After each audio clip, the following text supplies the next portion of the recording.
Yurtimizda aholi manfaatlarini ta'minlash, uchrayotgan muammo va kamchiliklarni bartaraf etish, har bir sohada aholiga shart-sharoitlar yaratish muhim vazifalardan biri etib belgilangan. Shu maqsadda bugungi kunda joylarda turli tadbirlar, sayyor qabullar o'tkazib kelinmoqda.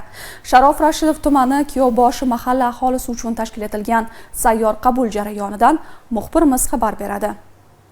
Bugungi kunda mahallalar obodligini ta'minlash, aholi uchun qulay shart-sharoit yaratish muhim vazifalardan biri etib belgilangan. Yurtboshimiz tomonidan joriy yilni mahallani rivojlantirish va jamiyatni yuksaltirish yili deb nomlangani ham bu boradagi ishlarni yanada jadallashtirdi. Shunga muvofiq viloyatimizdagi bir qator mas'ullar, deputatlar Sharof Rashidov tumanidagi Kuyovboshi mahalla aholisi bilan uchrashdi. Ochiq muloqot shaklidagi tadbirda aholi asosan yo'llarning notekisligi, yer-mulk masalasi, obodonlashtirish, ichimlik suvi bilan bog'liq muammo va kamchiliklar bilan murojaat qilishdi. Barcha murojaatlar inobatga olinib, e'tiborsiz qoldirilmadi.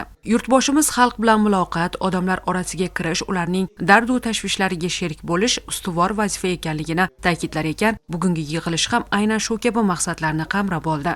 Kuyovboshi mahallasining infratuzilmasi, mahalladagi mavjud muammolar yuzasidan tuman tashkilot rahbarlariga deputatlar tomonidan tegishli ko'rsatmalar berildi. Bir qancha fuqarolarimizning mavjud muammolari joyida hal qilindi. Viloyat miqyosida hal qilinadigan masalalarni tegishli tashkilotlar bilan birgalikda yechiladigan bo'ldi. Yangidiyor mahallasiga tegishli muammolardan biri toza hududni musor chiqarish uchun mashinalar kerak edi. O'sha muammolarimizni aytib o'tildi. Rahbarlar bari yozib olishdi hozir. Murojaatlarni o'rganishni aytdi.